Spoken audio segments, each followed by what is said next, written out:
Okay, good morning again, everyone. This is part 2 of the lecture video for today.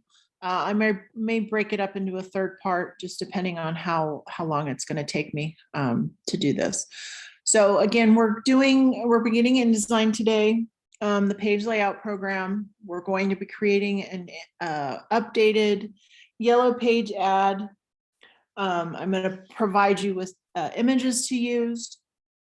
You're going to be converting the images in Photoshop, and then you're going to be saving them, and then we're going to create the new document in InDesign, and we're going to be placing graphics and making text frames to add the text from the yellow page ads. Okay, so here you see the interface, the interface for InDesign. All of the applications, again, look pretty much the same. They may look a little bit different depending on which version of InDesign you have. I'm using 2021. So this is the interface for 2021. As you can see on the start screen, it says welcome to InDesign.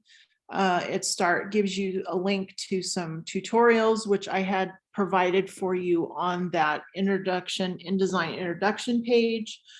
And then at the bottom here, you start a new file based on some generic or basic page sizes that Adobe thinks you may be creating. And then over on the left-hand side, you'll see a button that says new file, and then below that is open. And then you have the learn button, which will take you to the Adobe website where you can get some more information on InDesign, more information than what I'm going to be covering in the next 2 weeks. Okay, there is a lot more to InDesign, a lot more options, but I'm just going to give you the basics of creating a page, adding some text, adding some graphics, formatting the text a little bit, and then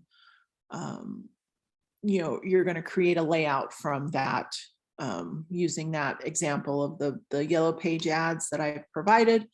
And then you're going to submit that at the end. Okay, so again, here's the basic interface of InDesign. I'm just going to click create new file, and it's going to show you all the recent files, excuse me, all the recent files that I have created on my computer. But at the top here, you have your print tab, you have your web tab, and your mobile tab. So depending on what kind of document you're creating, a majority of the documents created here in InDesign are print documents, which means like business cards, letterheads, flyers, menus, magazines, books, newspapers, that type of thing. So that's everything that's printed, an actual printed thing. And then you have the web tab, which is for if you're doing websites. You can do a layout for a website here as well. And then you have mobile, which is anything for a phone or a tablet. So you could do layouts for any of those different options. Okay, but we're going to do print documents today. So I'm going to click on the print tab. The first thing that you want to look at when you're creating a new document is right here where it says picas.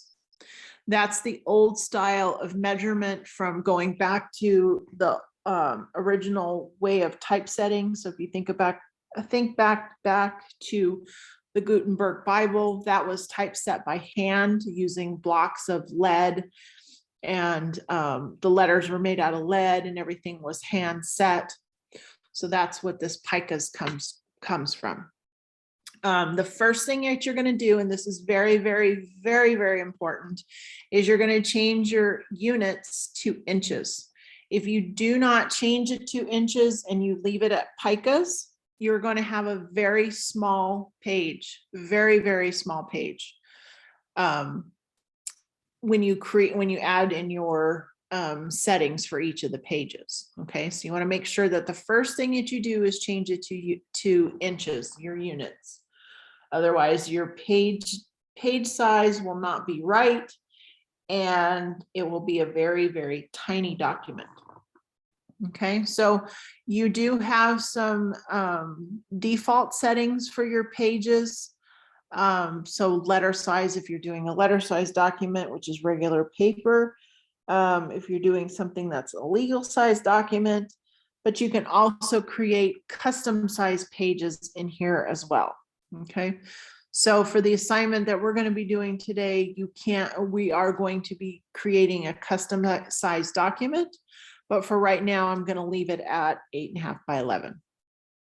You can change the orientation of the page, so either portrait or landscape, just by clicking on those buttons. It also will change depending on your dimensions of your page. So if your page is longer than it is taller, then the orientation here will change accordingly. Number of pages right here. You can put as many pages in there as you want, but a lot of pages in one document may cause the file or your computer to work a little bit slower, depending on how many graphics or how much text and stuff you have in there. So if you were working on a book, you would do multiple sections or multiple chapters in each document. So you would have a document, for example, for chapter 1, another document for chapter 2, and it just makes it a little bit more manageable working on the computer. Again, if you have a lot of graphics or elements that are in the page. Facing pages, that option has to do with whether or not 2 pages are next to each other. So if you think of a magazine, there's always 2 pages next to each other. That's what facing pages would be. Even in a book, 2 pages next to each other are facing pages. If you're just having a single page, not a single page document, but if you want to set up a document where the pages don't have to be next to each other, you would uncheck facing pages. So facing pages has to do with 2 pages next to each other. Start page number has to do again with, like I said, if you're doing multiple chapters in a book, you are going to do, chapter 1 would be page 3 through 15. And then chapter 2 would be 16 through 30. And then you can change the start page number of each of those chapters to correspond with each of the start page numbers. You have columns, which are help you divide a page into equal sections. So if you think of a newspaper or a magazine, any of the articles that you've seen in a magazine, there's columns. Sometimes there's 6 across, there's 3 across, 2 across, but that just helps you organize things on a page without things running into each other, right next to each other on the page. Okay, and I'll show that too when I do the let me go ahead and put 2 columns in here. When we do the assignment. Okay, and then the margins here, that has to do with the space between the edge of the document. So if you think of Microsoft Word, you have 1-inch margins, and that just pushes everything in from the side of the page. Again, that's what the margins are here. And then you have a preview button down here, which allows you to, if you click on that, it will show you in the background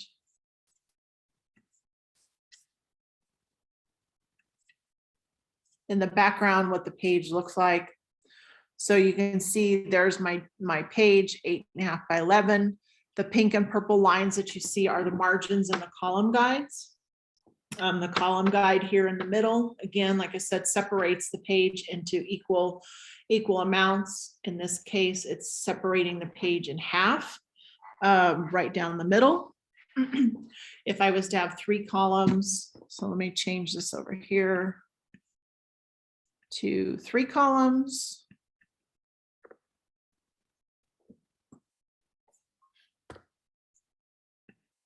And then uncheck the preview button. Well, it should update. Let's do 3. There it goes. I put the wrong number in. Okay, so now there's 3 columns. So it's divided in 3 parts as opposed to 2. Okay, so that's what columns does. And then the margins are the space away from the edge of the document. Okay, so I'm going to go ahead and click create. And let me reset this here. Okay. All right, so here is the page and then the interface of InDesign. So on the left-hand side, you'll see the tools. The 3 most important tools that we'll be using is the move tool or the selection tool, which is the first arrow. The type tool, which is going to allow us to add text into the document. And then you have your rectangle tool and your frame tool.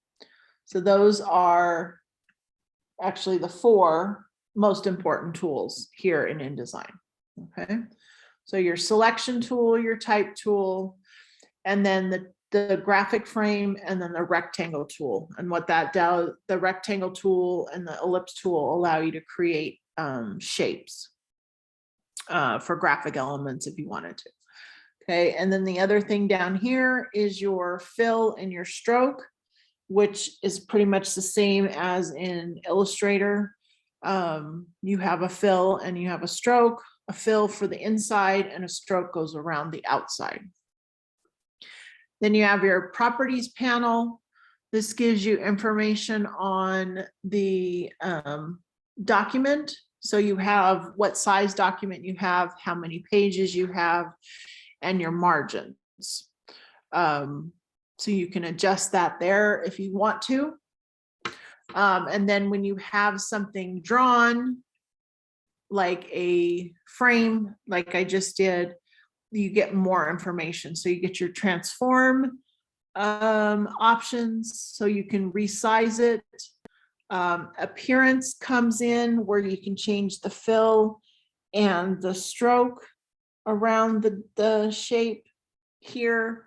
Then you have your alignment, so you can align things evenly, so based on the top or the side. You have text wrap, so you can wrap text around a graphic. And then this frame fitting here has to do with fitting your image into the frame. So if your image is a lot larger than the frame that you have created, you can click on one of those buttons there and it will fit what's inside the image or the graphic that you placed into that frame. It will fit it inside of it. And I will show that on the second part of this video, because I'm gonna break this up into 2 sections. So then you have your graphic frame, and then you have your rectangle tool. So if I take my rectangle tool or the ellipse tool or the polygon, so the only difference between those 2 tools is the graphic frame will have an X through it, letting you know that there is a placeholder for a graphic. And then the rectangle tool, you can fill with a color, add a stroke right here. So you can change the fill of it. And then you can also change the stroke of it, the line around the outside. Add a line already, and then change the amount of the line or the thickness of the line. Okay. So if you want to get rid of something that you've drawn or placed on the page, you just click on it and delete it. The other thing is the pen, not the pen tool, the type tool. So you're going to select the type tool, click and drag to make a frame with your mouse. And then you're going to get the cursor there, and then you can start typing. So this is a text frame in InDesign. Okay, and then once you have the text typed out, you're going to highlight it, and then your character panel will show up. Okay, and that's where you can change the font name, the font style, the font size, and some of these other options we won't get to, but you can change your font. So whatever font you have installed on your computer, you click on that, and it will show you all of the fonts that you have on your computer. And it will also give you a preview of what the type or the text that you have highlighted looks like in that particular font style, or that font and style. Any font that you see that has a number in parentheses is how many different styles are associated with that particular font. So that particular font there has 12 different styles. So it could be anything from light to thin to italic to bold to condensed, extended, bold. I've said that already. Bold, italic. So there is multiple styles associated with that particular font. Okay, so you select that font, and then you come over here and select a size. And then right below that, again, like I said, you can select a font style. Yeah, font style. And then it will reflect it accordingly there on the page. Okay, and then you can change the color of it as well here by clicking on the fill option, and then changing the color here. These are your default colors, your default swatches. You can click on the color tab here, which gives you the little color palette. If you click on the little 3 buttons or the 3 lines there and go to CMYK, then it comes up with the spectrum of colors. So you can click on any of the colors down here. It will add it into your, it will change your text that you have highlighted to that color. And then you can continue to change it. You won't see it up there because it's highlighted, but you can change it this way as well. So if you click on the fill, right here, it's going to say apply to frame.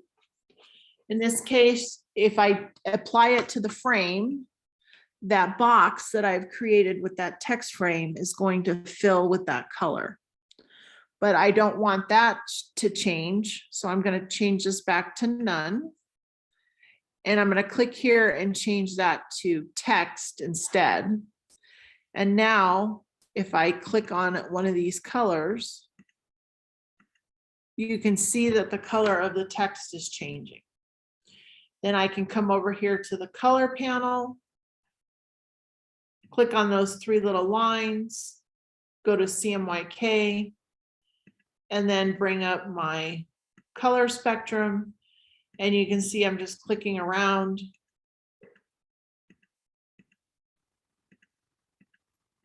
And changing the color, okay? But it needs to say apply to text here. Otherwise, it's going to change the color of the frame and not the actual, not the text that you're trying to change, okay? So, and again, when I do the next part of it with the yellow page ad, I will explain that, again. Let's see what else here. I think that's it for this introduction one. Oh, the other thing is the pages panel here. So right now I only have one page. If I had multiple pages in here, so let me go ahead and down here and add some pages. So if you want to maneuver around from page to page and you have multiple pages in your document, you're going to go to your pages panel and you're just going to double click on each page and it will shuffle you to that next page. Okay, so that's what your pages panel is. In addition to using the properties panel for like your font, you can find that under the type menu. So if you wanted to change the font from there, you can, but I use the properties panel pretty much for everything. So I don't have to go up to the menus. There are some things in the menus that are not accessible through the properties panel. But some of those options we're not going to use for this beginning class. My main thing is to get you to learn how to create a page, add some text to it, add some graphics to it, save the file, and then export it as a PDF. Okay, so again, there's a lot more to InDesign than we're going to be able to cover in this class.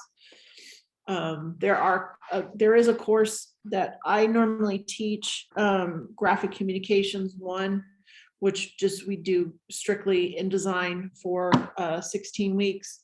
It's not being offered in the fall. Hopefully next spring it will be offered. So if you're interested in once we get through this part of InDesign, if you're interested in doing more with InDesign, there is an option of a class just for InDesign. Okay. All right, so this concludes this part of the lecture. I'm going to come back and I'm going to do the lecture just on the yellow page ad assignment that we're going to be doing today. Okay, so stay tuned for part 3.